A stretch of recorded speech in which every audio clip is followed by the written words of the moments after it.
এদেশের স্বাধীনতাকামী মানুষের স্বাধীনতা নস্যাৎ করে দেওয়ার জন্য, ধূলিসাৎ করে দেওয়ার জন্য গত স্বৈর শাসকের সাথে যারা একত্রতা পোষণ করে কাজ করেছে, এই জাতীয় পার্টি আবারও নতুন করে জাতীয় পার্টি নিজে এবং তার মাধ্যমে আওয়ামী লীগকে আবার পুনর্বাসিত করতে চাচ্ছে।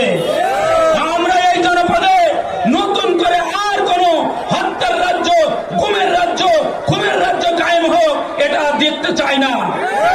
মানুষ খেটে খাওয়া মেহনতি মানুষ, এদেশের মানুষ স্বাধীনতাকামী মানুষ, স্বাধীনতার সার্বভৌমত্ব রক্ষার জন্য এদেশের মানুষ যদি আবার নতুন করে ঐক্যবদ্ধ হতে হয়, রাজপথে বুকের তপ্ত তাজা রক্ত ঢেলে দিয়ে নতুন করে স্বাধীনতার সার্বভৌমত্ব রক্ষার জন্য যদি জীবন দিতে হয়, তাহলে কি আমরা সকলে প্রস্তুত আছি কিনা? তাহলে তুই হাত তুলে আল্লাহকে দেখাও। বাংলাদেশের বুকে নিয়মতান্ত্রিক ও গণতান্ত্রিক প্রক্রিয়ায় নতুন কোন আর স্বৈরশাসকের আবির্ভাব না হয়ে আগামীর স্বাধীনতার সার্বভৌমত্ব রক্ষা, আগামীর নির্বাচনে বাংলাদেশ জামাত ইসলামীর মনোনীত খুলনা 4 আসনের মনোনীত প্রার্থী অধ্যক্ষ মাওলানা কবিরুল ইসলামের হাতকে শক্তিশালী করব। সকলে রাজি আছেন তো?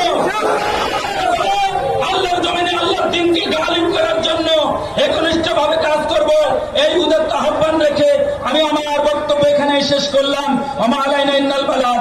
আসসালামু আলাইকুম ওয়া রাহমাতুল্লাহ।